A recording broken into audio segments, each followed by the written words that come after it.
Welcome to the Temple of Geek podcast. My name is Sohaila, and I'm joined today by the wonderful Maria as we discuss the Apple TV Plus show, The Studio. Maria, welcome to the podcast. Would you like to introduce yourself to our listeners and let them know where they can find you?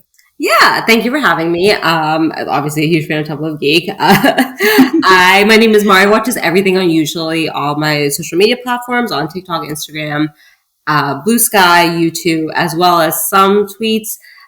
You can follow me under Maria Watches Everything. I do deep dives on television shows and mostly movies. Sometimes movies and a lot of fandoms. And yeah, The Studio is literally just like the perfect. It's for people that love shows and movies. So I love things that are this meta. Yes, I am so excited to talk about this show with you. As for me, you can find me at Sue's Theories on most social media. I also talk about, try to do deep dives on like shows that I'm watching, theories, random theories, and also interviews with people behind the scenes actually making these shows and movies that we're all enjoying. All right, let's get into it. So The Studio follows Matt Remick, the newly appointed head of Continental Studios. As movies struggle to stay relevant and alive, Matt and his core team of infighting executives battle their insecurities as they wrangle narcissistic artists and craven corporate overlords in the ever-elusive pursuit of making great films. With their power suits masking their never-ending sense of panic, every party, set visit, casting decision, marketing meeting, and awards show presents them with the opportunity for glittering success or career-ending catastrophe. As someone who eats, sleeps, and breathes movies, it's the job Matt's been pursuing his whole life, and it may very well destroy him. The series regulars that we have is pretty stacked. We've got Seth Rogen, Catherine O'Hara, Catherine Hahn, Ike Barinholtz, Chase Sweet Wonders, and Bryan Cranston. And there's a ton of guest stars, which I'm sure we'll get into once we get talking about the episodes. But just to start, what were your thoughts on the show in general? So obviously, like also someone who loves and eats, breathes, sleeps media, I really appreciate the show. But in general, I just want to say that I think this is a very good show. It is. And the reason why I say that is because, there's a lot of shows that are guilty pleasures.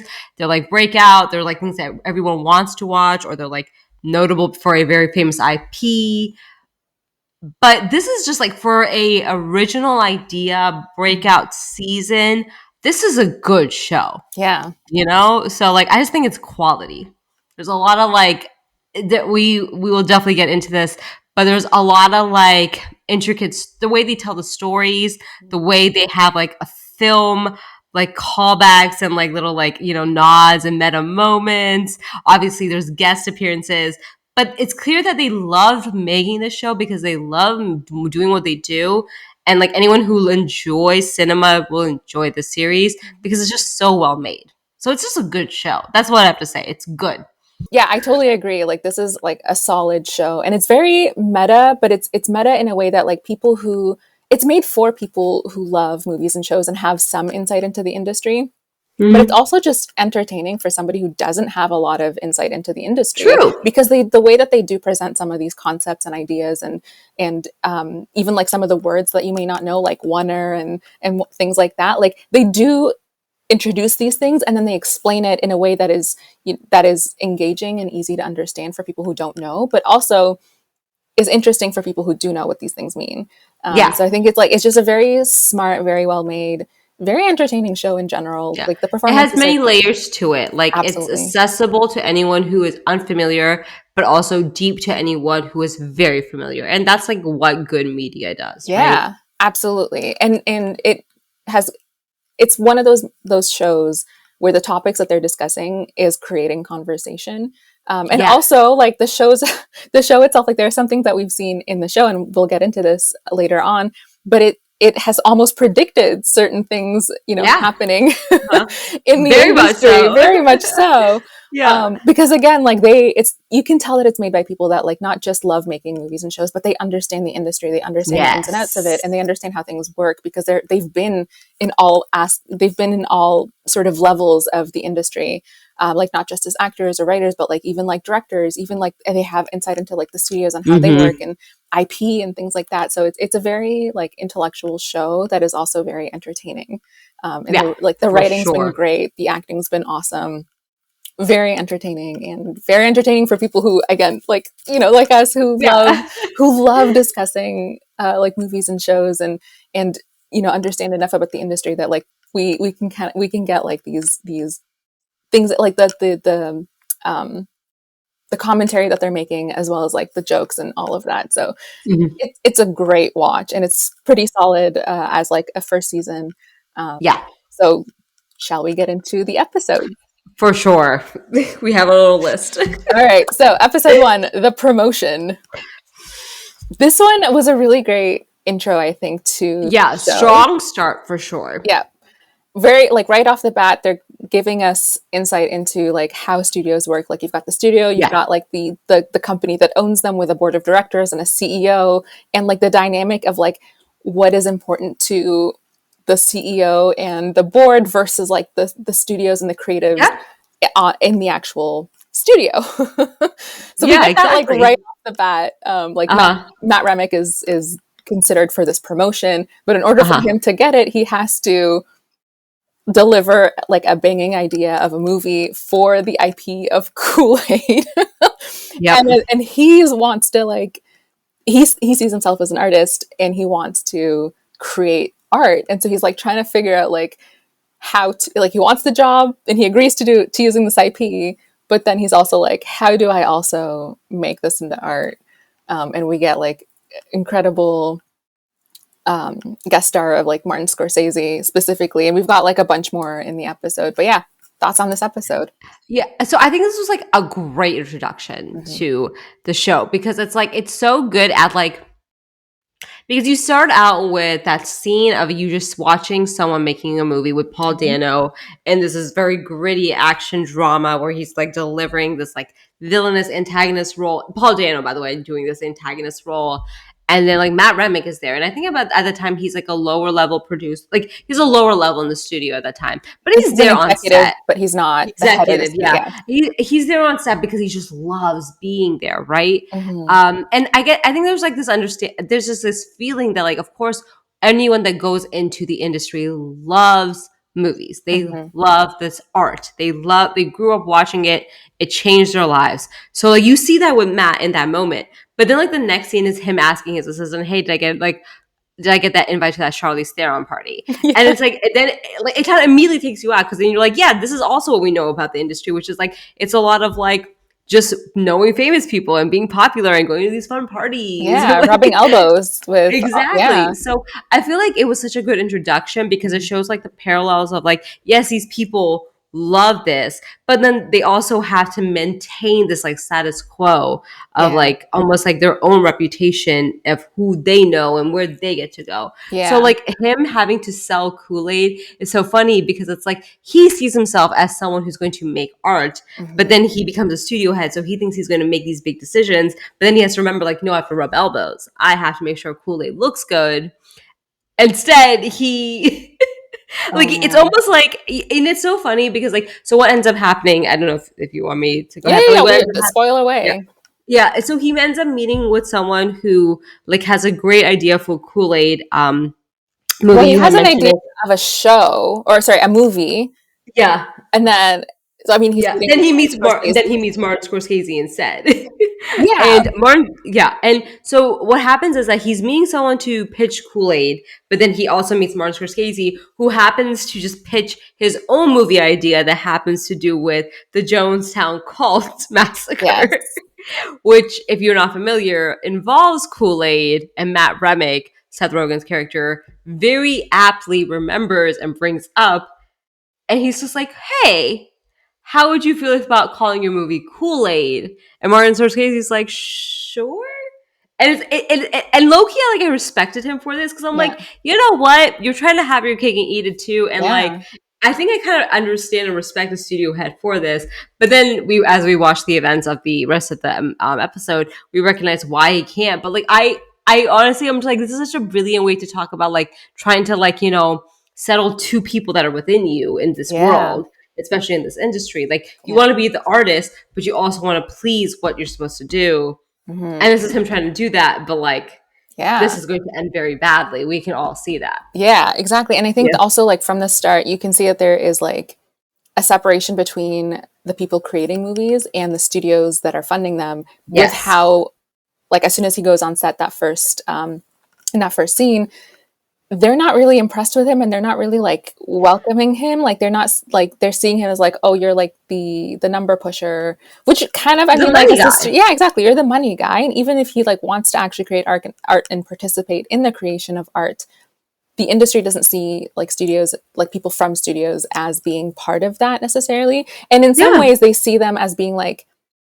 they get in the way of art, like as being detrimental to art. And that's exactly. basically what this episode is like, Hmm. even with the best of intentions, and even with somebody who is wanting to create art, he's still beholden to the CEO and the board of directors, the shareholders for the studio, and has to like go, like basically he ends up having to axe Martin Scorsese's Yeah, movie, like I would say, in yeah, I order would say for that him that's like to, the, yeah. I would say that's the theme of the show. I would like my only complaint about the show was that like it made me sympathize with studio heads I know. That's the thing, is like, I was like, I did not want to sympathize with studio heads. because But I'm like I'm, they're evil in my head. They're the yeah, problem. and that's But like, that's the perception. And you know what? A lot mhm, of them probably don't care as much. And we do get like some like yeah, true. some kind of hints at that as well.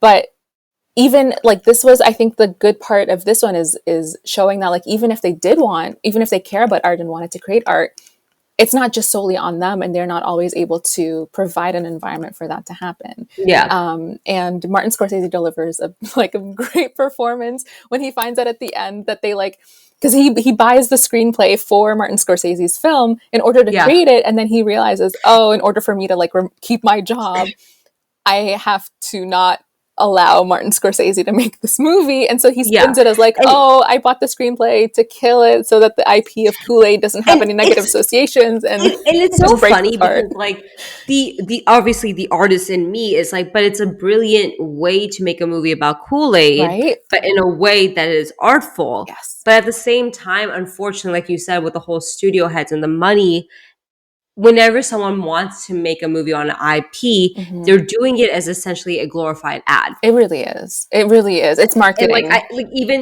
even things like Barbie, Yeah. you know, like obviously at the end of the day, it's supposed to be an ad. Like even though like there was like that was like what he was trying to do with Kool Aid. He's like, we want the Greta Gerwig of Yes. Kool Aid. We want that. That was And that was exactly what Martin he was like. Scorsese's, like, that's what Yeah, that would like have been.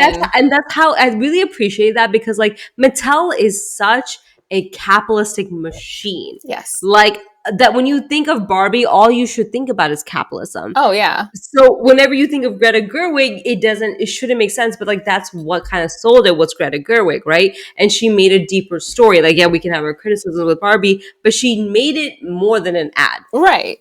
Exactly. So like And at the that's same, what's I was going yeah, to say, sorry, go at the ahead. same time, the corporate machine was working overtime. Yeah, exactly. Like All it of the was not an ad. collaborations, It all was of still the, like yeah, absolutely, like movie yeah. aside, all of the marketing and collaborations and all of that, like the amount of capitalism involved in Yeah. in It's the like, you know, making of this movie being popular, like they still have it to does sell it. and like if we really want to get really complicated, it's kind of also like TikTok and social media. Like Yeah. we get fed ads all the Oh yeah. time. But like I want to watch things and be like, that was an ad. Like there were so many times where like there was like this trendy song, like from an art, like international artist, and I'm like, Mm, wait, this is an ad. Like you know what I mean? Like you want to be surprised. yeah. And like I'm not saying that like it's not degrading as a consumer, but I'm just saying that like you don't want it to be super obvious, right? Yeah. So like that's essentially what they're trying to go for with Seth Rogen being like, yeah, fine, this is an ad for Kool-Aid, but let's Yeah. be cool about it. Let's be Yes. smart about it. Let's be artists about it. Yeah. And technically with the Martin Scorsese, he was doing that. But at the end of the day, it's like, but it's such a negative PR for Kool. Honestly, And I would that's argue like, that it's great PR for Kool-Aid because oh it's kind of yeah. cool. Like it's so cool. Like that's punk, right? Like Yes. being known for a cult massacre, like that's a very cool thing, especially this day and age with like true crime, with our Yeah. obsession with Yeah. cults.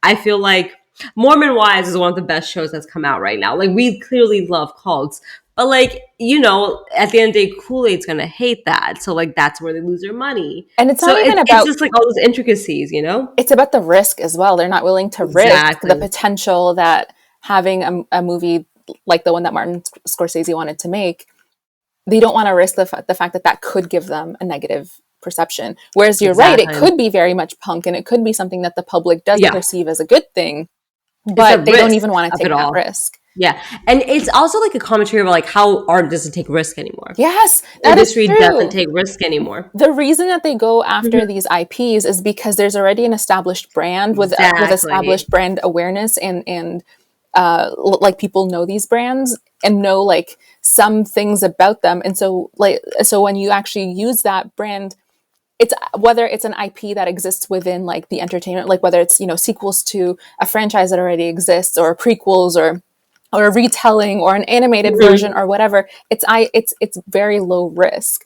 Yeah, And then also like IPs that are out in the world, like the Minecraft movie yeah. that came Well, out like this year, Lilo and Barbie. Stitch, There's like that, Lilo and Stitch. Lil, Yeah, like yeah, Lilo and Stitch was a remake. objectively a remake, and it didn't do well. Mm, You could say no one wanted it, but the thing is, it still probably made some money for because sure. it's Lilo and Stitch. So like, And it's better than taking a risk on something that like has no acclaim. Because there's other Disney movies that are out that I didn't even know about. yeah, Which is also the fault of their marketing team. Just saying, but like, yeah, I'm saying like Disney does so much, but like they're like, well, Lilo and Stitch everyone loves, so like at yeah, the end of the day, we will still make some money yeah. regardless of how it's actually And received. merch, even if they're not necessarily making money off of like Exactly. of at the Mhm. box office, there's still merch. This is like just an And excuse for them to like have another cycle of and merch. Star and the thing Wars was with the same IPs, thing. exactly. The thing with IPs is that like it's toys, it's merchandise. It's also like theme parks. Like Kool-Aid Exactly. could easily have its own theme park one day. Yeah. Like I would not be Yeah. surprised.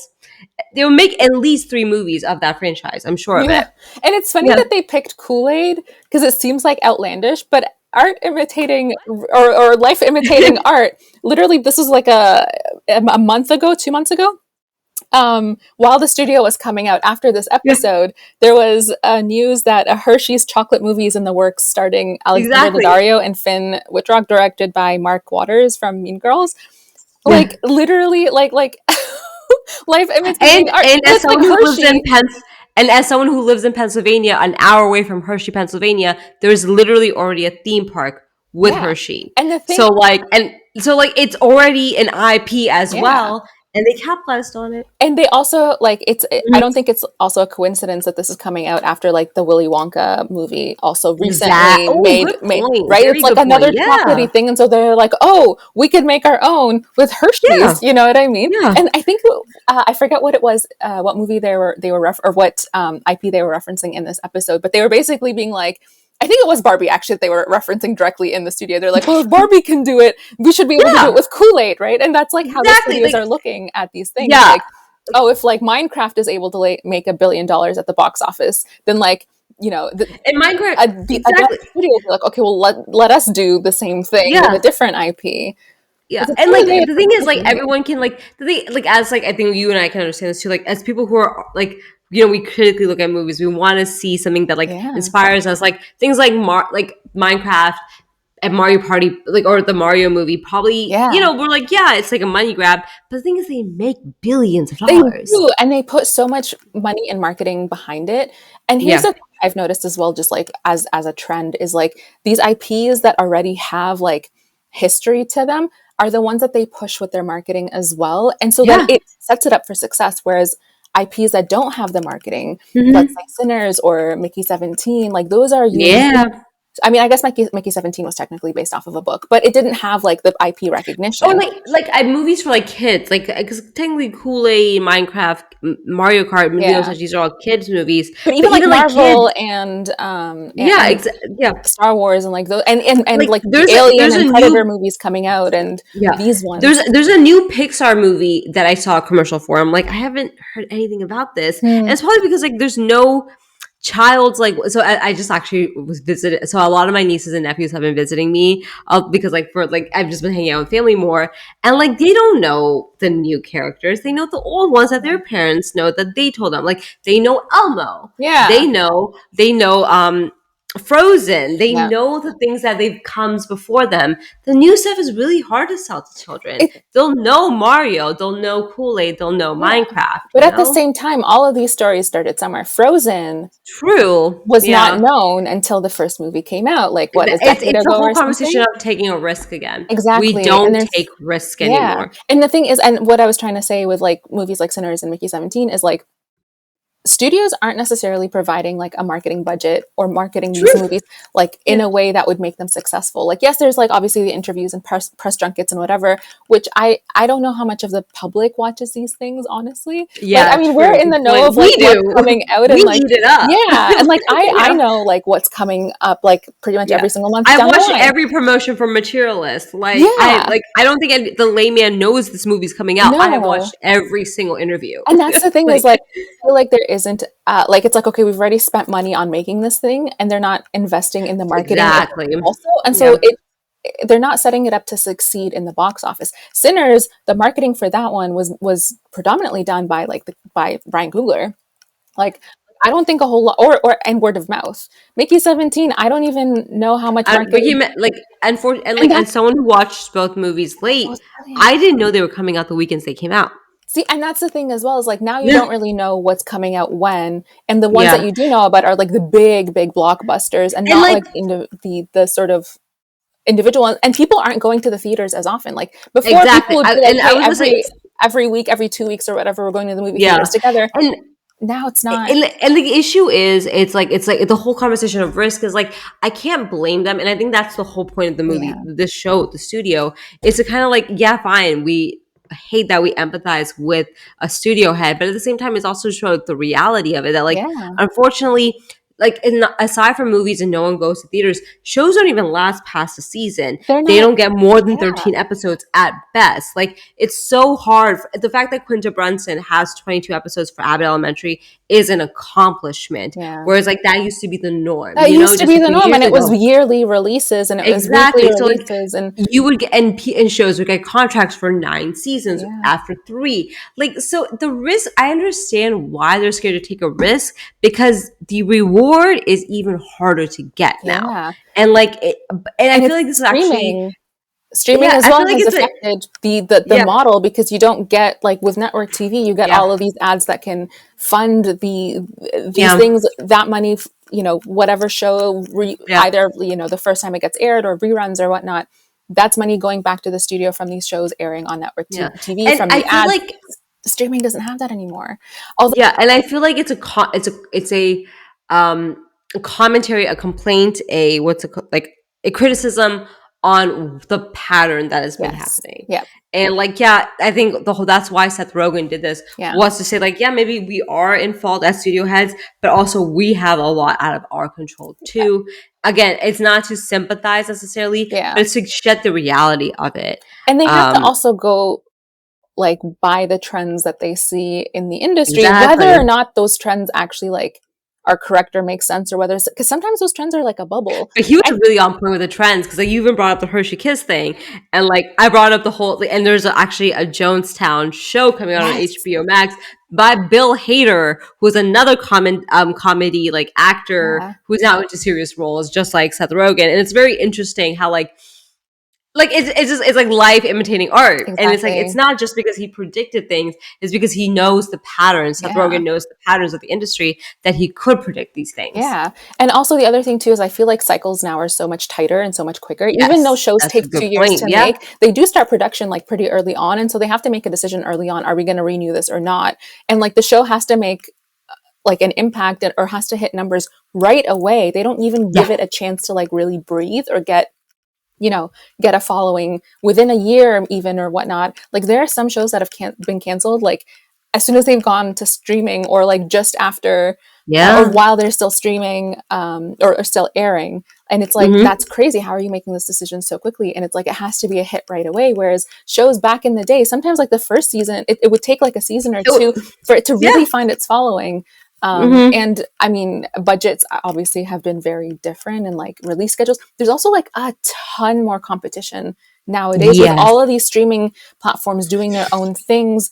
And so it's not just about like, oh, hey, it's whatever's on TV tonight I'm going to watch. It's like now I can Yeah. choose what to watch from all of these streaming Mhm. platforms. And also that determines whether I subscribe to these streaming platforms or not.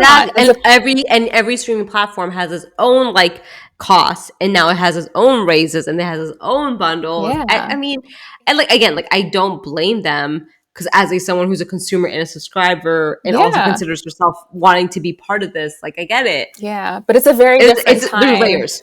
there's a lot of layers to it for sure. Exactly. It's a very different time. And yeah, like the risk part Yes. of it is like, it's so difficult because again, it's like, it's not just the studios not wanting to take the risk. It's because the audiences are also changing. And that's why I really appreciate Seth Rogen's character Matt Remick in it, because like he clearly comes from a nostalgic time, Yeah. like us, and that's why he went into it, and that's why Yeah. it's so cute that everyone's like, "Oh, you think you're an artist?" Yeah. And he's like, Yeah. "I Yeah. am an artist." He's like, I am an What? artist. Like, okay, but you're Yeah, still the numbers, you're still the money guy, yeah, technically. You're yeah, also the yeah. guy who can like be like, yes, this can work, or like, And no. Like, And it's so funny because like one of the reasons why they didn't want to hire him as studio head is because Bryan Cranston was just like, I heard I heard you're you. artsy or whatever. Yeah, What I like forget the he line. said something like, I heard you wanted to like make artsy movies. And he's like, Yeah. what? No. No, me never. I'm here for the money. Exactly. And so he had to do that, the Yeah, Kool-Aid. he had to fake it. And Yeah. it's like, unfortunately, he became that very thing. Yeah. We're going to get into the next episodes because, Yes. like, obviously there's a transition with the episodes, but it's so interesting how the last episodes are so about the industry and him basically transitioning into the money guy. Yeah. Yeah, Yeah. for sure. Mhm. So do we want to talk about the next episode, the Oneer? Yeah. Do you want to do the next? Like, I feel like you should just get into the next episode. Yeah. Probably. Yeah. That one, I think, for me, that was one of the strongest episodes, the Oneer. The Oneer, because it like they literally. This is one of the episodes where they're talking about like specific terms in the industry, like the Oneer, bookends, and they literally show it in the episode. Mm-hmm. Like the show, the entire episode is a Oneer. It's one take the entire way through. There's no it's a breaks. meta moment for like all of us to appreciate. Exactly. There's no different angles. It is one take the entire way through. And it bookends. It starts off with them in the car, and it ends with them in the car driving away. And that's like that's like his like big wasn't it that his big note, like his big take, like it should be a bookend, like when she does the secret thing. Exactly. And he's trying to like, and this is where like him wanting to be an artist versus being a studio head like clash. And also because like they don't really want him on set because like you know when there's a studio guy on set, there's like, you know, a lot more pressure and the only reason they allow him on set is so they can like schmooze him up. Exactly because they want something from him, and so it's like and this is like the dance between like the artist and the studio. Very and, well like, said. Right, in order to like have these things, because like there's still like obviously there's like limitations on the artists from like the director wanting to do some, like I forget what it was she really wanted to do, and then also even Greta's character, Greta Lee's character. Yeah, exactly. Oh, actually, she's playing herself, but she wanted to, like, which is I think that's like a confusing thing too, that like so many of the actors play themselves and some of them don't, and it's like, which one are they again? I think aside from like the main cast, everybody all of them play themselves for sure. And like they're not. I mean, that's one of the things that I love about all of the guest stars is like they're not afraid to like play into a specific like image or you know Greta Lee being like, oh, I want to have like a good job with it. Yeah, she's like, I want to do like Anthony Mackie, they did such a good job with it. And even like the directors that they bring in, like they do a phenomenal job. Like Martin Scorsese was so like I feel like what he thought what Martin Scorsese would be, you know, just like also in his movie that like he doesn't even notice. And even like sorry, I forgot to mention Charlize Theron in the first one because he literally comes in, says like a couple words and like just like I love her. That's exactly what I would think Charlize Theron would be like. Yeah, exactly. No nonsense. Comes in, get out, just gets back to her party. I wanted to make a note. I was watching the show again with my friends who liked it, and they're like, I get really stressed out while watching these episodes, and it's very high anxiety. It is. And I want to point out that there's a lot of stress while watching any of these episodes. Yeah, because you know that things are gonna not quite go their way, and you're trying to figure out like how, like with the Oneer. Obviously, like it gets messed up because of Matt being there and him also like wanting to like he's trying to help, but he's also like he sees himself as the artist, but he also hasn't done the work of the artist, so he doesn't know his meddling, like the consequences of his meddling, and then he like literally ruins the shot several times, and then they miss the set. Yeah, and like again, he's just like a little boy that wants to be involved so badly that he'll do anything. But like the reason why I appreciate the stress is it kind of reminds me of like the Bear's commentary about being in the restaurant industry and being a chef, the Pitt's commentary about like being an ER doctor or working in the ER medical field. And it's just like, yeah, like the industry is actually also a very high stakes, very stressful situation too. It is not like fun and glamorous all all the the time. time. It is Exactly. actually always very high stakes and stressful too. Yeah. And we'll talk about this obviously later, but like the episode The Missing Reel really goes into that Yep. too. So like The Wonder and The Missing Reel really upped the ante of like They the do. stakes of like shooting and like how stressful it is to make a movie. Yeah, and also again, like the limitations or like the I guess clash between like the artists and the Mm-hmm. studios. Like again, Yeah. even though the studios, like in this case with Matt Remick, he wants them to create art and he wants to Yeah. facilitate that and provide a space for them to do that. And even he can't do it in like Yeah. well enough with what they Exactly. want with Mm-hmm. the artists. So that like it's easy. I think the other thing too that this show like gets you to appreciate is like it's easy to criticize the art once it's been made and you're like watching it and Yes. you're like, That's a oh, well, very why good couldn't tip. they have Yeah. done this? Why couldn't they have like spent the Mhm. budget on that? Why couldn't they have done this other thing? And then it's like, well, it's because like there's so many moving parts with these, especially when it's like big Yeah. productions and pretty much like all of like the mainstream, like even like some of like the smaller studios and like independent filmmakers and whatnot, there's still like it's still a big production. There's a lot of moving pieces, Exactly. and actually for the smaller ones, it's almost like harder for them because they're limited Mm-hmm. in other ways. Yeah. And so it's like it's easy for us watching to like criticize and be like, ah, I didn't like this, but there's so Yeah. much like work that goes into every single production, And every single so movie, every single show. not to jump around, but like this reminds me of the episode of The Casting, Yes, because like as people who talk about representation, yes, like on our platform, as like personally too, we like highlight and champion it. I found that episode really interesting because it's like they're trying so hard yes. to be good representation, and yet they still mess up, and it's just like the layers to it, and like I was watching and cringing so Me much. too. Oh my God. Because it's a very accurate representation. Because it's like, okay, Yeah, who is yeah, actually involved? Who is in this room? And like, they're yeah. all Not people of color. right, right. Even like the one girl. Shoot, I forgot her name. Let me pull it I up real believe quick. she's like a half. Like she's not even full And representation. she But she's a they go she's to a her. woman of color, but she's not like she's not black. Yeah, Um, Quinn. Like yeah, Quinn is exactly. Quinn. she is a woman of color. She's not Yeah, black. So like even yeah. though she's trying to like they go to and it's so funny. It's literally like you're like like the commentary around it's like yes the room is almost always filled with white people and then even when Yeah, they're trying to do the right thing they're not thinking okay who should I bring in like and even when they think of like who should I bring in it's like the one black guy on the team they go and consult yeah, him and then he's like and, I can't represent all black people like it's just yeah, exactly. And done it's so so funny well. because like the stuff that they say isn't wrong by any No, means, but it's at the same time it's like they don't fully they get don't it. get what it means to have representation and Yeah, diversity and when the and writers say oh like we can't do it because it's a full black cast they don't yeah. understand why it's like okay so you can write one black person but you can't write a whole black cast they don't Yeah, and it's understand so funny because why it also goes back to money at the end of the day. exactly And like the problem ends up being like spoiler alert for the episode of the casting, the issue ends up being that though they end up getting all the representation correctly, they end up needing to supplement AI in order to yes finish the script because they oh want to cut corners on the money still. And like that's the issue. And this is why like we have these appreciation for like Ryan Coogler and those movies yes that champion representation the accurate way because it's like yeah they knew the cost and they did it anyway and that's the thing is correctly. like they understand how to do representation and Exactly. diversity in the space and who to consult. It's not just like, oh, the first The one person of white guy color. writer that Like, they because had they from the go to Quinn beginning. first, right? And then they Yeah. like try to clear it with her. And then they go to, who is it? Let me just quickly bring up They go to like Catherine Tyler, Hahn's with like the yeah, one black guy on exactly. their team, Tyler, and they're Hmm. like trying to like get him to like give the thumbs up. Yeah. It's like that's not how this works. You have to And actually yeah, because like go to it's experts who yeah, understand. and because and the issue the casting, sorry not to cut you off, but the show shows it really perfectly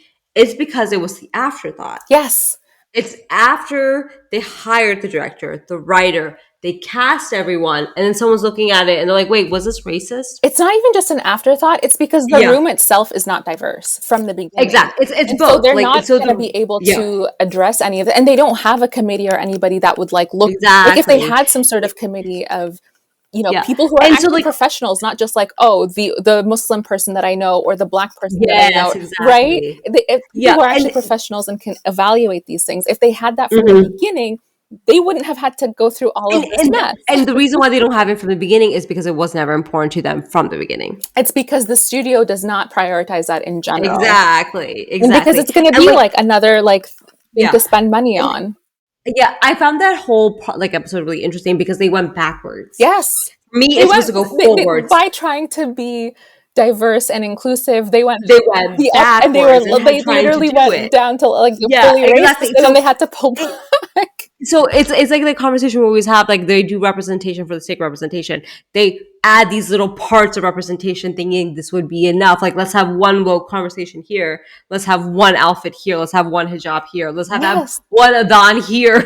Yeah. And there's supposed to be representation. It's like, no, that's not how it works at all. Right. You have to understand, not just understand, you have to have somebody who is you have to have the interest from the beginning. Exactly. You have to have someone wanting to do it from the beginning. Exactly. And that's why we appreciate when it's done well. We as the audience see it, and this episode really showed why it's not done well. Exactly. Mm-hmm. And it's because like they're from the beginning, these rooms are not designed to facilitate that, and the people who are in these rooms don't understand the nuances and can't provide, because like you said, like it's not a priority. It's not where they make the money. That's why it doesn't it's not their focus. And and again, like when you have, if they walked in knowing that like Kool-Aid was going to be played by a black man, they would have gotten the black writer from the beginning, but they didn't think of that. They're like, Kool-Aid's going to make a lot of money. How do we make a lot of money? Yep.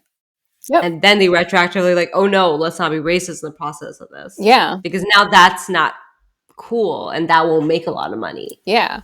And then also like, it's all like they were afraid it was racist because they don't understand the racial, like whatever the racial implications could be. Because again, it's a very white room. Exactly. And then you have Ice Cube at the end being like, you really think that I don't understand the nuances of me playing Kool-Aid as a black man? Like, you know, he's like, and had there been more people of color, had there been more people of color, more black people, more black women in the room, this would have never have been a problem. Exactly. And also it's in the room where it happens. Like literally, it has to be where we have to be in the room where it happens. Exactly. And I think the other thing too is like sometimes we put more, we kind of put the onus on like the actors, like the people that we see in front of us in these movies and shows, and be like, oh, well, they did have a black person, but then there's like, you know, something within this story that is insensitive to the black community. Why didn't they catch it? And it's like, because that's not their job. Right? Exactly. Right? It's not the onus on like the people that we see on screen to make sure that you know, the diversity and inclusion and representation is done well. They can only control so much, and a lot of times they're not able to control much, even if they voice it. Like there's no guarantee that it's actually going to be because even Quinn's character did try to like voice so much. Yeah, but like she's also not exactly. Like I feel like anytime something was trying to be said, it was just like okay, well, how do we correct it? And then they were trying to be so politically correct with the wording that like they're like, oh no, not different, we're all the same or whatever. Like I was like dying, like laughing and also cringing at that, because it's like it's so accurate. Yeah, like that's why it was so cringy, because I'm like, oh my god, this probably does happen. Yeah, like, every time. That literally would probably happen in these rooms, if not outright racism. Because that can probably also happen in these rooms. And I honestly, I think that's another reason why like I feel like studios are a really important show, because now it's well done, but like he really did call out the industry. He really did. You know, like he did. He did not shy away from it. He brings up Israel too in the process of it. Yep. So I'm just like, you know what? Like I'm like he could have just made a very meta episode, like constant cameos, but he's like, you know what? Let's do something with this show. Yeah, let's call us out for who we are, and like he did. Oh, he read the industry. Yeah, he did. In some cases, I think they're better for it. They're 100% better for this. Yeah, for sure. And it's not lost on me that it's Apple TV that made this show. Yeah, because imagine it being like Disney. It would never be on Netflix, or it would never be on Netflix. It's never gonna be on like the legacy, like this big studios that have a lot of legacy and history to them. Because I mean, we see but Apple TV is not quite like they obviously like have a lot of money, and they obviously invest in all of these shows, but they're not afraid to sort of push the envelope a little bit and do their own thing, because they're not super like they don't have the same sort of like history Well, ingrained in it's them. because they have the money, They right? have the Like, money and they're unfortunately, independent. Like that's the thing. yeah. Like So they like, and they also don't unfortunately, seem to care about making money as much. Like they don't exactly, care about that's the the thing. They have enough money to do whatever they yeah. want, It's Apple. and they're not stressed about making money on this because it's Apple TV. They make enough with their iPhones. Exact, and that's the thing too. Is like Hmm. these other studios, this is their business, and not to say that Apple Yeah. TV is So not is does not like they, obviously like they take it they seriously, do, but that is yeah, also the because they have Severance. Like, they're good. exactly. But Like, they know the what they're doing. but who they're beholden to, Yeah. like a studio like Disney, like they're beholden to their shareholders, they're beholden to like True. And profits, even and they're places like beholden to the industry. yeah, Apple even places TV, like HBO Max is doing that too. Like this, like what is it? Like this renaissance of a network that we're always associated with, like high caliber yes, television, like Sunday night television. yeah, It tried to do that with the show. I forget what it was called. It was like some sort of joke about like Marvel Studios. mm, It wasn't good. I mm, can't even remember it. But like it was not it was like not actually like a hot take show. Like when you mm, watch them, like none of this is actually controversial. None of this is mm, actually saying something that we didn't already know yeah, or giving me an interesting story. It's just basically making fun of like superhero shows and saying, "Oh, interesting. we're redoing an IP." And it's like, "Yeah, we've been doing an IP. Hmm. You do an IP. What are you adding to this conversation?" And they Yeah, didn't because unfortunately they also had they're to still ask beholden about to they're beholden to the the industry. shareholders. They can't talk. They can't say Yeah, anything against their shareholders. exactly. Still, Apple TV and I would argue Amazon as well, they're not beholden to the industry the same way that the other studios are true, because their parent exactly, companies, like the where they get the true. funding is Hmm. they have their own business and that business is successful. And so they're able to Yeah, take more risks and they're able to be a lot more I think they are able to push the envelope a little bit more in terms of like the industry because they're not hmm, beholden to it as much. Whereas like Disney, that is their business. Entertainment is their yes, business. Like, yes, they have the yeah, parks and whatever, but all of that is but still they need this contingent still. on the business, like on the entertainment Yeah, business. it's too Apple TV involved is with each not. other. Like Apple Yeah. is a tech company. They're really successful, and then they got into like the entertainment business through Apple TV Plus, and they're doing great. They're doing really great content, but it's also like they're not that is not the thing that they need to like make have Focus succeed on. exactly. Yeah. And same with Prime Video for Amazon. Like Amazon with or without Prime Video is going to succeed. Like Prime Video, Hmm. yes, obviously they want it Yeah. to succeed and they do put in money, and they also they're not none of these studios are perfect. They always like Yeah. are beholden to Hmm. external forces and everything, but again they're not beholden to the industry the same way that like Disney or Warner Brothers or Lionsgate, like those distributors and studios are. Yeah. Well, I'm glad you brought up Amazon Prime because, like, I know we're jumping a ship, but Yep. like, did you want to talk about Oh yeah, yeah, yeah. the ending? Okay, yeah. Do you want to Let's go talk back about into the the ending episodes because before this? Like, how do we? I Because like, mean there's a we've talked. Amazon Prime callback. There Like, is okay. Let's do yeah, that one. We can always jump back. yeah, and then we can always go back. Yeah. Absolutely. Yeah, so the last two episodes actually so far the entire show has been like each episode has its own separate story, but the last two Hmm. episodes were the same story continued from one to the other. And it's the studio having to put together this presentation for CinemaCon where they present their slate for the next year to theaters in order to essentially like get deals with these theater with the distributing is it distributors or the theaters? I think it's the theaters directly. Distributors? Yeah, yeah, yeah. In order to get like essentially to reserve enough theaters for their movies to air, and Hmm. obviously that has a big impact on how successful the movie is. The more theaters that show the movie, the more successful or potential for Yeah. success there is for that. Hmm. So they're having to put together this presentation to get these theaters bought into their movies and then make money through that. Yeah. And what they find out is what they find out from the CEO Bryan Cranston's character is that Hmm. the board of directors are or like the parent company is thinking of selling Continental Yeah. Studios to Yeah. Amazon. which is so ironic, right? Because Yeah, we brought it up. and it seems to be that it would be an IP only sale because he was saying like Yeah. the team's going to lose their job. Like they're not going to Mm. bring the team Hmm. in house. It's going to be IP only, and then Amazon would take Yeah. all of this IP and they would make the money. And so they have to make this presentation really successful.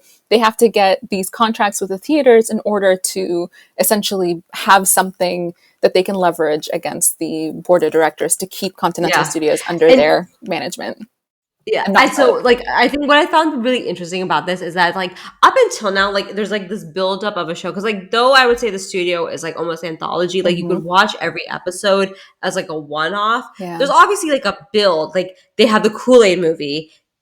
They have this Ron Howard movie that they They it's do that like it's like mention pretty much all of the movies that we've seen, like exact the all one the with movies Greta that have Lee been and building in the season, the Zoe exactly every Kravitz single movie, one. The one that got everything that we have the watched them do, Chinatown-esque the one. Greta Lee movie Mm-hmm. is mentioned in this con and presentation. Yes. So like as an audience, it was so cool. I'm just like, wow, we watched a con and we watched the studio essentially build their lineup. Which Yes. as people that attend cons, Yes. I really appreciate it because I'm like, I get what they did there and I like Yeah. love that. But then too, for it to hang on the fact that like, oh, we're doing this so we don't get sold. I was like, It was, yikes. yeah. Because again, it's like pressures that, we don't really see behind the scenes Mm-hmm. for like Which is within very real, studios. probably that we don't know. Like I Exactly. still remember, I still remember this. The presentation that they showed in the studio reminded me of a presentation of another studio, and I just remember being like, "Wow, I wonder if this was like something that they were dealing with." Because I Mm-hmm. felt because like the studio had also came to that. Yeah. It was a con that you and I Yep. attended together, but like I was just like, "Huh, something feels off about this." And Yeah. like now I'm like, I Hmm. wonder, you know? Yeah. But yeah, Mm-hmm. and I love that they like didn't just do it as like there's the comedy in these last two episodes just like was It's done yeah, so well. I mean, there's obviously yeah, comedy throughout this entire thing, and you see like yeah. the I don't want to say necessarily like incompetence, but like the chaos behind the scenes of this Yeah. team And at Continental Studios trying to do the thing, right? And you yeah. see this chaos And multiple times, but in the last two episodes, they just like take yeah. it up a It's notch. like that high stakes stress that we were talking about Exactly. how like what it is to do this, like not just make a movie, but also to build this presentation and Yeah. not get sold. And then it's like the entire team, the entire lineup of people who need to present got drugged by accident Yeah, by Matt Remick because exactly. he didn't know Yeah. the concentration that He's was just in trying so the hard to be chocolates. cool. He was trying, He's trying and that's the thing so hard too. to be cool. And I think that's also great commentary where like he's trying to be cool and be in so badly that he's not doing his job well. Yeah. He's trying to make art so badly, or not, maybe not. He's messing up in his job essentially by trying to like he's caring about too much. Whereas like if I you feel like cared there's about two beasts inside him. Like he exactly, wants to be the artist with the artist and do what they're doing and like again be that nostalgia, yeah, but also that's not what the industry is. And yes, like and he I feel also like he's doesn't. us in that sense, you know? Yeah. And there's also Mhm. like throughout the season, there's like multiple times where it's like it's his job to do a thing and he doesn't want to do it because he's not going to be cool or they're going to like think badly of him. Like with Yeah, giving the what was note like to like one of the things like in the beginning was like the Ron Ron Howard Howard, note. and he has to give him a note in order for the movie to He's like, succeed, no, and he he does won't not like want to do it. me. And Yeah. he's like, I want him to like me. Even with the Martin Hmm. Scorsese thing, he didn't want to. Yes. He didn't. Yeah. He didn't want to axe it because he didn't want to have like a bad name in the industry, and he Right. didn't. And he wanted to be at Charlize Theron's party when he got that invite. He was so Exactly. Yes. ecstatic, right? And we talked about this before this episode, but like his whole like him dating the pediatric oncologist even Mm-hmm. like he also wants to be cool in front of these doctors. And like as someone who's in both fields, like I get that. Yeah. Like you think both things are really like obviously medicine and like science and STEM is very important, but like you think that like you are changing the world with film, right? So like you think that you deserve to be in these spaces. So And like to be taken I like seriously. yeah, and like I saw like even the episode with the Golden Globes, which was like stacked Oh cast, by the yeah, way. yeah, Like yeah, oh my, yeah, all yeah. the cameos was insane. Him being like, I'm the artist, I should be thanked, and him like wanting that so badly, it really humanized. Again, I'm really upset that it humanized studio Yeah, I heads, know. but like I really felt for Matt Remick as a character. So Yeah, I'm like, I recognize. I feel I'm annoyed at him, but at the same time, I'm like I recognize yeah. that this is probably so real and human. and that we all would want the same Yeah. thing as him if we were in that position. And I think also there's a difference between like Continental Studios being a small studio versus like, because we in that same episode with the Golden Globes, we get to see Ted Sarandon being the head of Netflix, and it's like which is so different. It's so different. Every single person is like thanking him in a speech, blah blah, and then we get this moment between Matt and Ted talking in the washroom. He's like, "How do you get them to like you and thank you?" He's like, "Oh no, it's in the contract." Like he's like straight up. He's like, "Nah, we're the money guys, we're the numbers guys. Like this is our job. I don't really care. Like they can do their thing, but for me, like it's in the contract. They have to say my name." And he's like, "I'm not gonna give it up to I'm not gonna leave it to chance for them to say my name and all of that." Because again, like the industry doesn't see the studios as being part of the creative process. They enable the creative process, but they're not part of it, right? But again, I think there's also again a difference between like Continental Studios being a small studio versus like Ted Sarandon. That's a very good point. Yeah, I see that. And I mean, and again, I love how like all of the guest stars are not afraid to look bad almost, because like Ted Sarandon's like, he's like the cold money guy. Like does it seem like he cares that much about art? Like maybe not so much, like, right? And he's not afraid to project that, right? Like he's not afraid to like come on and just be like, like I don't, like we can show this, have that perception in there, and like kind of allowing their characters and their own names to like not have to be seen in a good light, like not have to have the marketing, right? They're not afraid to actually show a different perspective, even if that's not reality. We don't know. I mean, I don't know Ted Sarandon personally. I don't know what goes on behind the scenes. Like that, and we were saying like the show does make it feel like they would be like this in real life. And I feel like that would actually be more like closer to reality. You've got like a studio head, but it's a small studio who can we had mentioned how poignant Seth Rogen has been on commenting on like the industry's patterns. That like I almost feel like even if they're not playing themselves, they're playing characters and actors like that. Maybe not Ted Sarandon, but maybe some other studio head of a big company is exactly like that. And them mentioning Amazon again, wanting to purchase content. That is again the reality of it, right? Like we all can guess like at least a few names. Oh yeah, like exactly. Yeah. So and like we've seen some of these studios get bought out and like merge, like Hulu and MGM. Like that has happened in the past. Paramount, exactly, like, all the time. Yeah, exactly. Like this is the reality. Even if it's not like these specific people in the show, that is the reality of the industry. And again, like with like they're showing the reality of it again with like the comedy and all of that, but it's like they're not afraid to call out the industry and actually show it as it really is. Yeah, which like, and so you had also mentioned like you love the meta, and we both mentioned that we love the meta-ness of it all. So like they trickled in a lot of meta good moments. Like the bookends, the oneer being the oneer. What was the episode with Olivia Wilde? That was also the missing reel.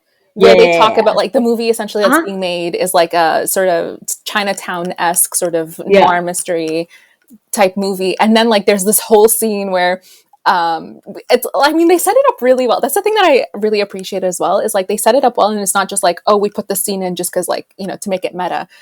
It's cold. He has a bad dye job, so they get him a hat and they get him a jacket. That episode is so funny for that reason. It's a really funny episode for sure. Yeah, the hat and the jacket, and he's like walking out.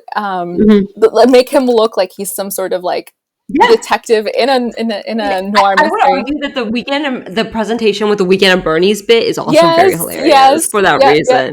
But they set these things up so well, and even as he's like walking down, he's literally just like making a voice note to his therapist, but then it makes that whole scene look like something out of Chinatown, which is like the movie that they're actually like making.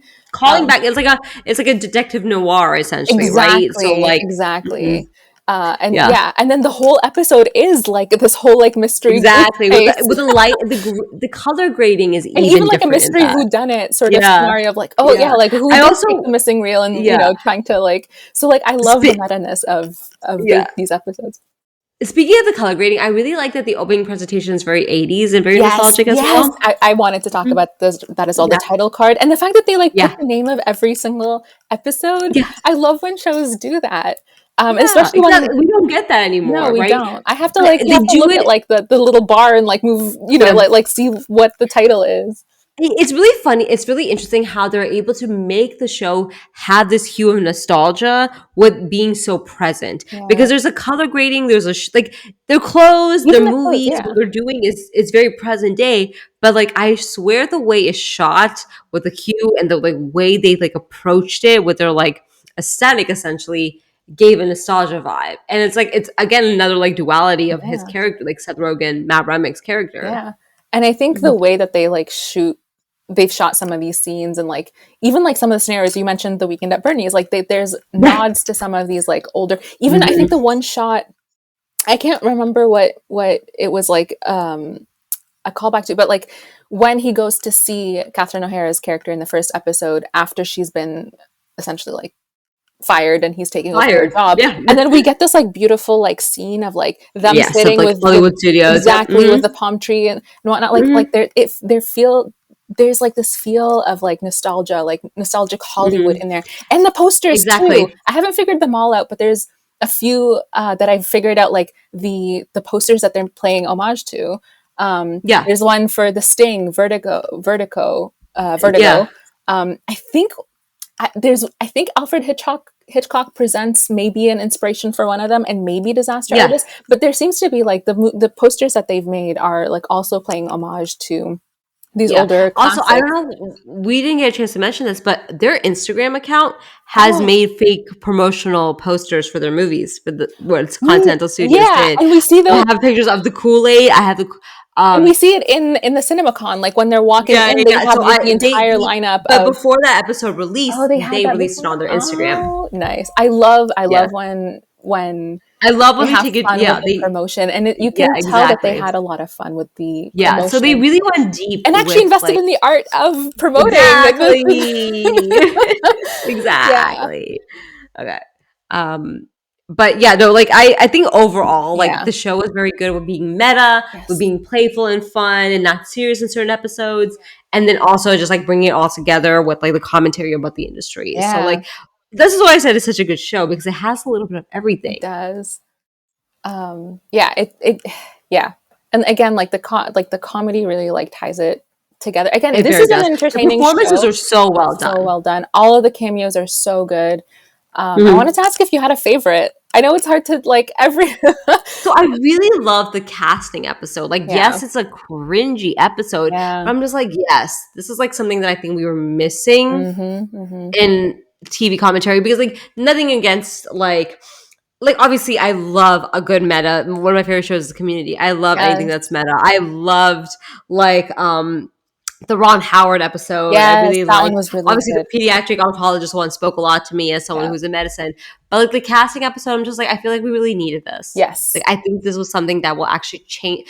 I really appreciate TV and movies that will actually make us progress further because it's been done. And I feel like the casting episode did that. Absolutely. I think that one was Yeah. probably the most important of all of the episodes. Yeah. With the like that's obviously the topic that they're talking about, and Yeah. like the lack of representation and diversity in the Yeah. industry, and how even with the best intentions it's not always easy to get there. And because like Yeah. it just the industry is historically has been bad at it, and so there isn't like the structure to include it. And so when we do actually see, you know, shows and movies that have that representation, you get an appreciation of like, oh, they had the right people in the rooms early on Exactly. and throughout the whole like And process, and it yeah, gives a deeper appreciation for that. and I feel like this episode highlights something that I've always felt in my bones, but I could never explain, which is when it's done wrong. Yes, when it's Like, done you know wrong, what I mean? absolutely. Yeah, like because like it's like honestly, I recognize. It's like it's kind of like there's this joke. It's not probably appropriate for the Tumble Geek podcast, but like I know it when I recognize it. Like I know Mm-hmm. good representation when I recognize it,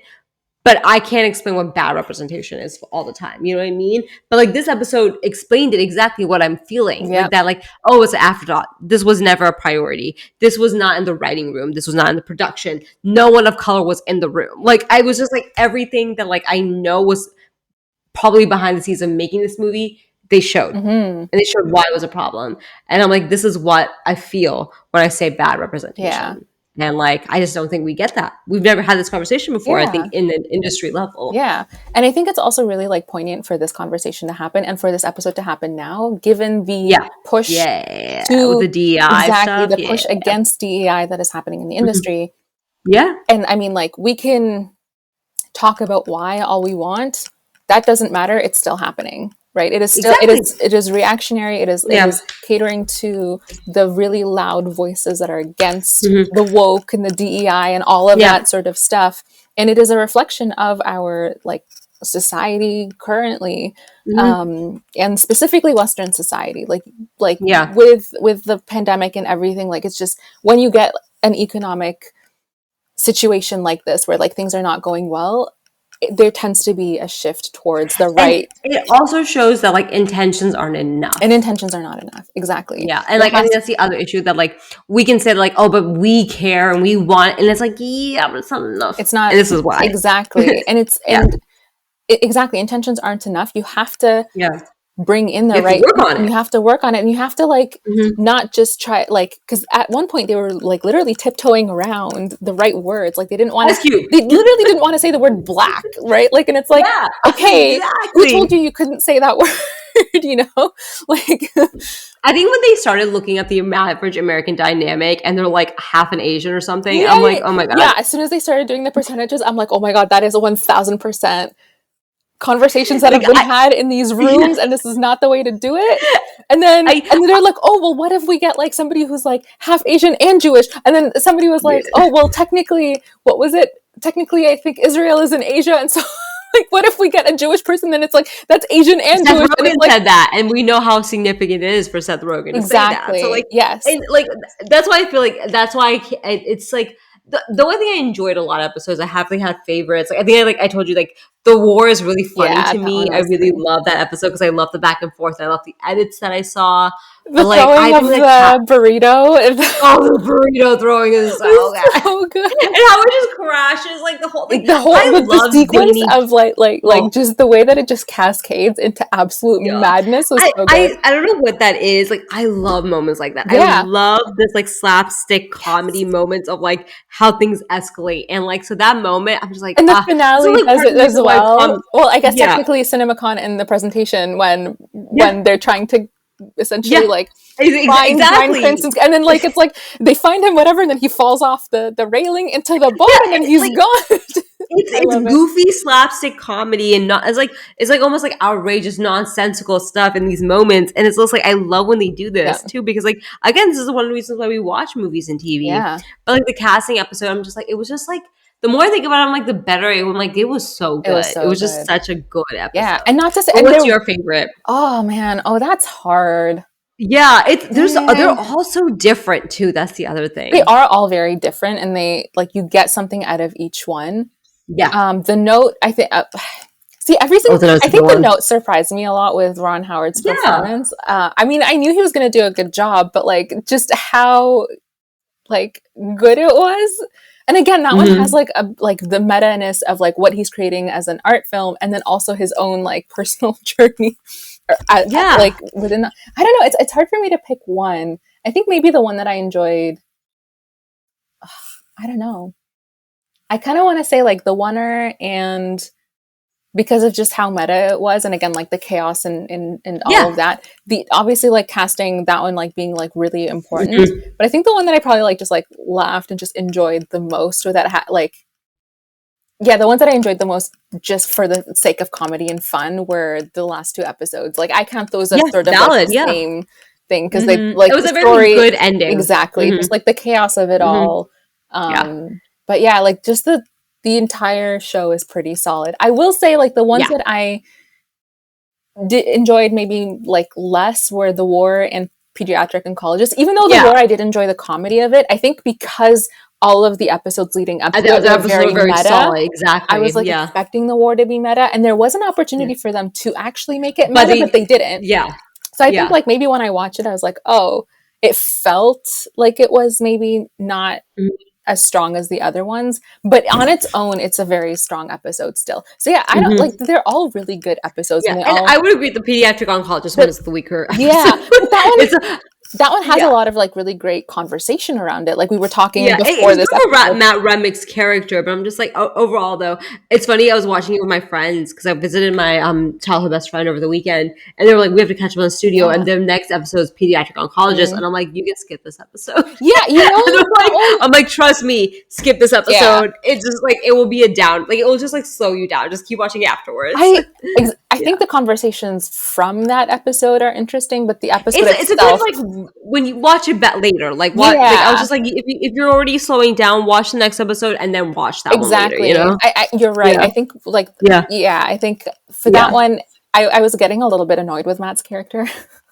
He was a He was, but that's the thing. Like but that's the point. he's a real, very real character in this Exactly. area of like wanting to be taken so seriously and love. And that's the other thing. Like when you're a nerd and a fan, you love something so much, but you want to be taken so Yeah. seriously. We're annoying. Like Yeah. I'm That's annoying. So like That's I get it. There's a reason that I discuss like movies and shows with you and not my family because they're Yeah, they're yeah. annoying. This is why we do it here. And even my friends like we Yeah. watch stuff together and then I have to like hold back on like talking and like commenting That's why and we going do it deep here. dives because it's like, oh, like why are like I Yeah. just want to have fun with it. And not to say Yeah. that like they're not engaging with it, but it's like Mhm. they sometimes you just want to like watch without like having Yeah. all these deep conversations because like that's just their nature. I do that too, but like I think getting like Yeah. the depth that we go into it and the seriousness I think of it, not everybody, you know, does Get it. not Not everybody everybody. wants that all the time.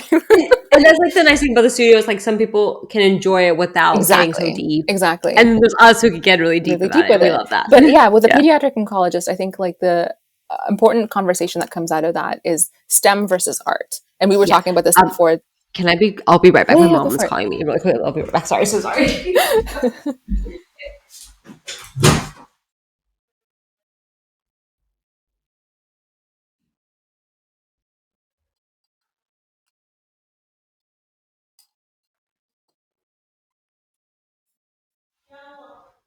Yeah, Yeah, I don't think we're gonna like go to yeah. like Because we we've discussed. covered pretty Yeah, much. we'll finish that episode really Yeah. quickly. But I just wanted to ask because like my mom Yeah, is yeah. probably gonna sleep around like 10ish, so I just wanted to make Yeah, sure. no, for sure. Yeah. Yeah. Okay. Perfect. I Thank you think for like, I think the point understanding. of like the whole STEM versus art thing, I Yeah, think that's that's it. Like, probably and where we can have that yeah, conversation yeah, and then wrap up. And AI. yeah, for sure. Yeah, Yeah. perfect. Yeah. Okay, cool. We'll jump back into Okay. what I was saying. Okay. Yeah, so I think like that episode, the pediatric oncologist, the conversation that's really important that comes out of that is STEM versus art.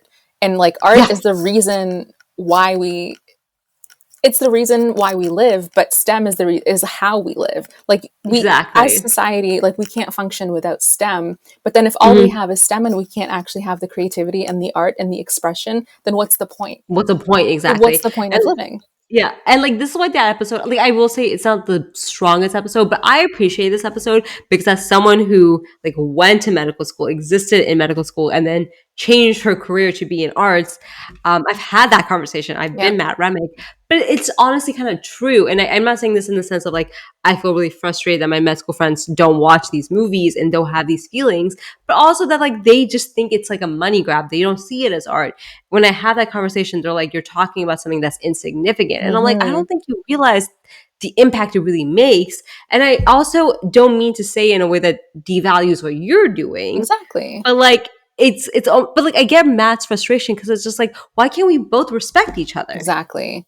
You know? Exactly. Yeah. And yes, so go ahead. No, go ahead. We were talking about like the whole like the conversation of like how AI is using this because like we both believe as like some people that come from STEM backgrounds that like AI has its place in STEM Yeah. and actually really could transform, but unfortunately AI has been used for art. And I feel like this episode really talks about how like people just don't value the people that work in movies and industry, Exactly. and they do think that AI can replace it. Exactly. But really, that's what makes it worse, and that's what makes it deteriorating, and then we lose the arts in it, and that's like how we collapse systems and Yeah. like societies, you know. Exactly. Not to sound doomsday, but like that's literally the issue that we need people in both fields. Mhm. But unfortunately, when someone thinks that one can be replaced by science or like by AI, that's the problem. Exactly. And I mean, I have a background in like I work in tech and I have a background in engineering, Yeah. and AI has been around for a long time. And Yeah. what we see as AI today is very like it's not the thing that we actually think it is. Like everybody's like, oh, like it's learning and it's like, you know what? And no, a lot of it is literally like it just learns patterns and it spits out and it just uses a Algorithms. crap ton of resources to do that. It's Yeah. algorithms, right? And that's existed Yeah. for a long time. But Yeah. the buzz around it these days, and like you were saying, it's being used to replace the creation of art instead of Mm-hmm. facilitating the creation of art. That's Exact. where That's it's a good word wrong, for it. and it's not being used as much to facilitate and enable like STEM as much as it should be, Mm. because it's not as like sexy to like think of it that way, Yeah. right? And it's also because the actual like act of creating art is resource heavy, and so these Yeah. corporations really just want the shortcut, but you're never going to get Yeah. art if you're doing shortcuts. And this is just like And commentary on society as a and the whole, is like we don't and the episode of casting brings that up as exactly. well. Yeah. And just as a Mm-hmm. society as a whole, we don't have the same attention span, and we don't have the same like appreciation for the process, the journey of creation, as opposed to the end product. We Yeah. just want to get to And the end product as cheaply and as quickly as yeah. possible. We don't want the journey. And so if And AI as can do that for us, yeah. and it's not actually doing it because all it's doing is stealing actual Mm-hmm. artists' work, copying it, and just regurgitating without having In a any very harmful very way. harmful ways, without it actually like Mm-hmm. doing anything novel, because machines cannot do Yeah. anything novel, because machines are not actually intelligent. It's called AI, but it's not For actually a intelligent. reason. It's not artificial intelligence. It's not actually intelligent. We're not there yet, and we're not going to get there for a really long time. It's not Yeah. intelligent. It's essentially like whoever is creating it is whoever is Yeah. creating this And model is putting their own biases and their own thoughts, and it's just pattern yeah. recognition and then like spit out junk essentially. And the reason why it works for science is because science has always needed Science needs it. technology to be better. But also, like I was mentioning to you, that like as someone who went to medical school, I use literal algorithms Yes. to study. So like algorithms have always been a process of medicine, Yeah. of science, of technology. Algorithms have never been a part of writing, of movie making, of acting, of music, of like Yes. drawing, of painting. Yes. So it's like, so if these are patterns and algorithms specific um, entities or programs, like resources, Mm-hmm. why wouldn't you do it in the place that that already needs to exist? Exactly. Well, we were talking about Yeah. this earlier, but Yeah. one of the Mm-hmm. things that one of the courses that I took was about algorithms, Yeah. and like Mm-hmm. even though we were learning like the various sort of like basic building blocks of algorithms, we weren't necessarily like going into like the really complex things. But these basic like that basis that we were learning, our professor would be like, this, when you like obviously like, you know, add layers to it and a lot of like Mm-hmm. expertise and knowledge and whatever, and build up on it, will allow, you know, companies, or will allow technicians to or technicians to use this like product in order sorry, I'm losing my train of thought, but essentially like Yeah. this sort of basis I know what you of the mean. of algorithms would allow technicians to use technology to detect early stage cancer, for example. Like one of the things that we were Mm-hmm. learning, he's like, this is Yeah. literally the basis for the algorithms that are used today to detect early stage cancer in breast tissue from mammograms, Yeah. because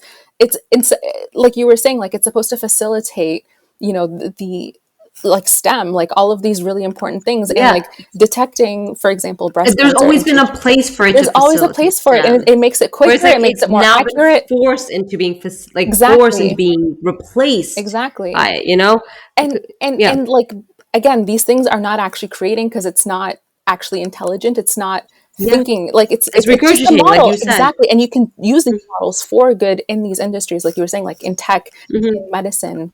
And I think the episode of the studio really highlights how like the issue isn't just like the issue is society also doesn't It doesn't appreciate art appreciate art. enough Yes. to fight against AI being in art. And Because like even the doctors are just like, whatever, like you're making a fart movie. Like exactly. they're like, what we do is important. And unfortunately, like coming from immigrant families and people of color, like that's what our parents told us too. That's why we were both in STEM. Like Exactly. this was where we should be. This is where everyone thinks people need to be. But Mm-hmm. it's really like we need more people, especially people of color in arts. Exactly. Like, you know? And we were talking about this as well. Like there's been a shift in society as well, where Yeah. our attention spans are getting a lot shorter. Yeah. We're being distracted by a lot more. And there's actually a shift in, like, Netflix has explicitly stated this, where Oh, you said this. Yeah, you yeah, said they've yeah, very explicitly important thing. stated Yes. that they like want writers to make sure that like the story that's being told on screen can be easily understood when people are distracted on their phones. Art is Yeah, which is essentially being crazy. relegated to the Yeah. background so that you can like doom scroll on your phone and not Yeah. miss anything. And so if the Which is such a studios who are yeah. creating this art are like not even giving it the respect, then why would we as an audience respect it? Yeah, that's And so actually such like a point, why which is so scary, but exactly. And so unfortunately true. yeah. Yeah.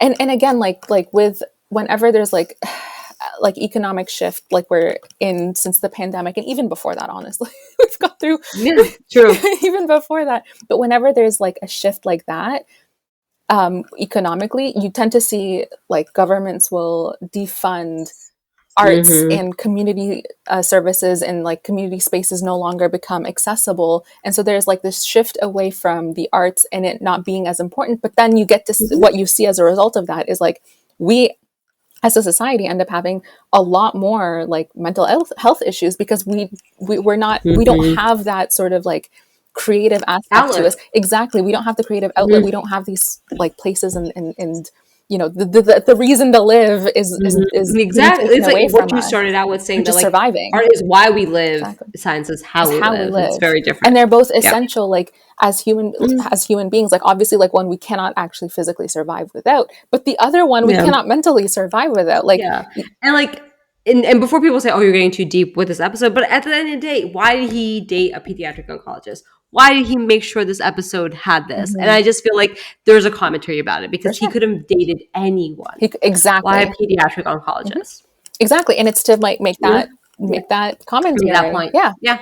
and Mhm. yeah, I think it was done again brilliantly. I Even think it though was that was very maybe purposeful. like that episode itself was not It wasn't a very strong episode, compared to but the there other was ones, but a message there there for was for sure, sure. I would say. Yeah. Yeah, and again, like what we're seeing with the industry and Mm. unfortunately, like this sort of even like within the entertainment industry, even though they're the whole job is to like deliver art. Yeah. There is still a Literally. shift They away don't get from it. that, right? And again, They like don't get it. societal, They don't get it, it's a unfortunately. societal Yeah. issue. Like Yeah. I keep thinking about this, but like the sort of like golden age of like sci-fi. I mean, I don't know if I can call it that, but like when I was younger, a lot of like the sci-fi and fantasy that I was watching was a lot of it was like new IP, right? Like we've got Yeah, Jurassic true. Yeah. Park, we've got the Alien franchise, Terminator, we've got well, Yeah. I guess the That Matrix was technically there golden was age. books, You're right. but like a lot of Mm-hmm. this was like like you know Mm-hmm. what I mean? Or it was, you know, Yeah. using concepts of like Dune, for example, the original movie, and then what like they were taking risks. Whereas now, like when you look at like the Exactly. movies, It's the whole conversation of risk all over again. exactly, it's Yep. the conversation of risk, and it's the Mm-hmm. risk aversion well, unfortunately impacts art and our appreciation for art, which is why Yeah. like film festivals and having like these unique stories being told is so important, and having like Yeah. smaller studios like A24 Yeah. is so important because they can Neon. Like they're very exactly important to that. they Yeah. get to choose these stories, and they're choosing stories that would be interesting and unique. And like again, film festivals, like I've only started going to them recently, and I'm Mm-hmm. hooked because like you just get a whole lot more, like you get breadth Yeah, I of believe it. stories. And Uh-huh. international, we didn't even talk about like Yay! international like Oh my gosh, movies. international is like, yeah, of course, Exactly, because they're still taking risk internationally, exactly, unfortunately, they you are know? because they kind of Unlike have yeah. to. Yeah, And the industries that's there are true. so different, Yeah, and it feels like they're yeah. not even industries that have been like that have existed for a long time. They're still Mhm, taking risks because that those industries keep changing a mhm. lot more than I think like Hollywood in the West, and like there's a lot ingrained there that is hard Yeah, to change and shake. Whereas I feel like in some of the other industries, new blood is actually making waves, yeah. and it's nice to see.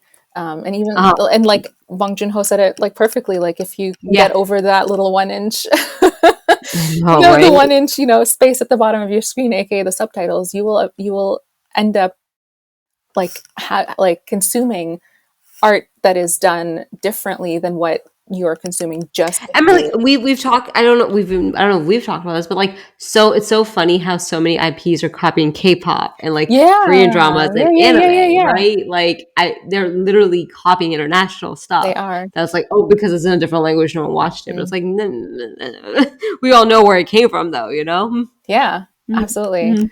Yeah, Yeah, it's a very interesting time, and yeah. it's ever Yeah. changing. And again, like it keeps. I feel like unfortunately, a lot of like a lot of the changes that have been happening in the last like 5 years have been sort of like they're learning like the wrong lessons from Yeah, like from it's stuff, and then they keep going down yeah. like the wrong path. And Hmm. I hope it course corrects, because yeah, the push for AI is just, oh, I hope there's a radical change with it, but because like I AI don't can know. actually be useful for the Yeah. artists, like CG, like obviously like Mm. people who create like Hmm. CGI, like those artists, they've been using AI, like, but Hmm. it's, well, I mean, AI, AI has gotten Yeah. such a loose term, but they've been using like technology that has helped to facilitate and made their jobs quicker and easier, so they're not having to do things quite as manually. That is great, but like when Hmm. you're replacing the actual art of creation, like the actual process of creation, that's where it That's becomes when it becomes problematic. wrong. Yes, Yeah. exactly, And like exactly. once you sort of And like that's step unfortunately into where that, it's headed. yeah. Yeah, yeah,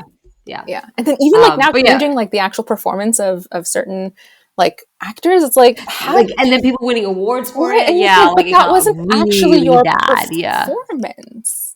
I'm not yeah. like, if it wasn't, taking away jobs from like That's the thing. It takes away exact, jobs. it takes away Yeah. jobs. That's the issue. So like it's kind of like the idea like AI artists. Like we're like, okay, what does that mean? Hmm. There's little real artists. I'm not to say that like there's no room for like another form of art. I'm just Yeah. saying like another form of artist.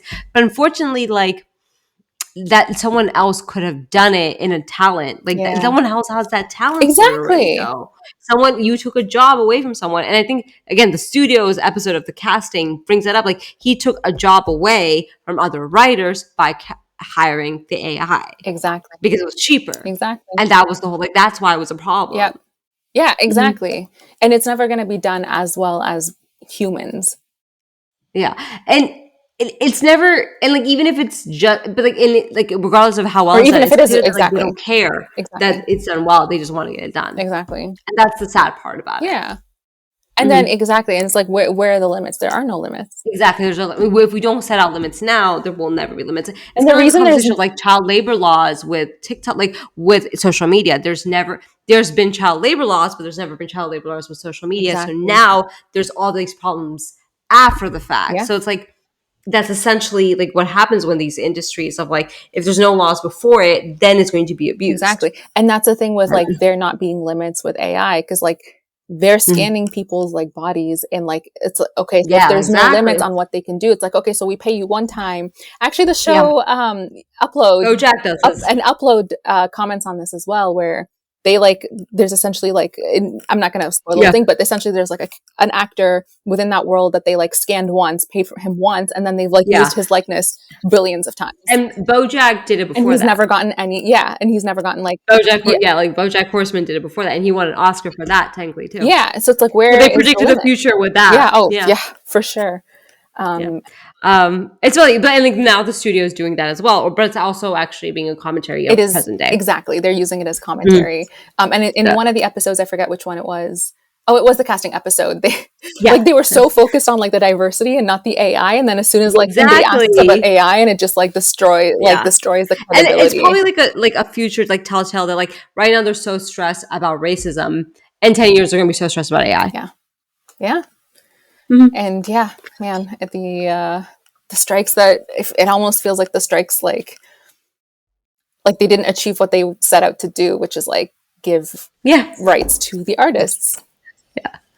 Yeah, it'll be interesting to see the I really ending. hope like a season 2. I feel like they'll definitely dive Yeah, deeper into it for yeah, yeah, sure. yeah. The show has already been renewed for a second season, which Exactly, which like is so great to very, hear. yeah, Yeah. very well deserved, and I am excited for it. I know Mhm. there's not going to be like there's no limit to the topics that they can cover in this, and Mhm. I'm sure whatever they do, they're gonna, again, it'll be very poignant. It'll be very like timely, even though Mhm. they're working on this way ahead of time. But yeah, this first season was great. I can't wait for the second season. Very, very much agreed. Is there anything we haven't discussed that you would like to Um, talk about? I feel like we got every episode, and we got like there was a lot of great like a lot of great like cameos. Yeah. But like I think like yeah, we covered it. Like I feel like the cameos were just like supplementary Hmm. to like it was like a fun like oh look they're here, but it was also like to point out like they played the characters didn't have to necessarily play themselves, but they had to play like a type of person that exists in the industry, and I Yeah. really appreciated the cameos for those reasons. Yes. Like the Ron Howard of it all, even Anthony Mackie's role in that, like him Yeah. being like, so like he's trying to like be on the director's good side, even though he disagrees. So he asked the studio head to get involved. Like that's definitely an actor out there, you know? Yeah, exactly. Mhm. Yeah. Yeah. But I think we covered like a lot. Yeah, so. yeah. Perfectly. Yeah. Yeah. Really great show. Again, yeah, like you were saying, like all of the guest actors did like a phenomenal job. The topics again were just so well done. Really solid season, and I can't wait for more. I know, I'm really excited for season 2. Yeah. And even like all of the new cameos. I don't know if they would like what they're gonna do with that, but whatever they do is gonna be, they're definitely gonna get more. And I feel like more sure. people are gonna want to be involved with the project now. I think so too. So seeing like how much exactly fun. How much fun everyone had with it. Yeah. All right. Okay. I think we can end it there. Okay, perfect. Okay, cool. Yeah, thank you so much. It was so much fun. I'm really that's literally my next line. Yeah. All right. So before we sign off, I want to thank you, Maria, for being here and being a guest on this podcast. This has been a great conversation. I always love talking with you, and this show is just so good to be the one for us to talk about. We've already covered social media. Sorry. Okay. So I can just do like the closing. All right. So this is going to wrap up this episode of the Temple of Geek podcast. We want to thank everyone who tuned in today, especially our guests, Maria, again, for being with us today.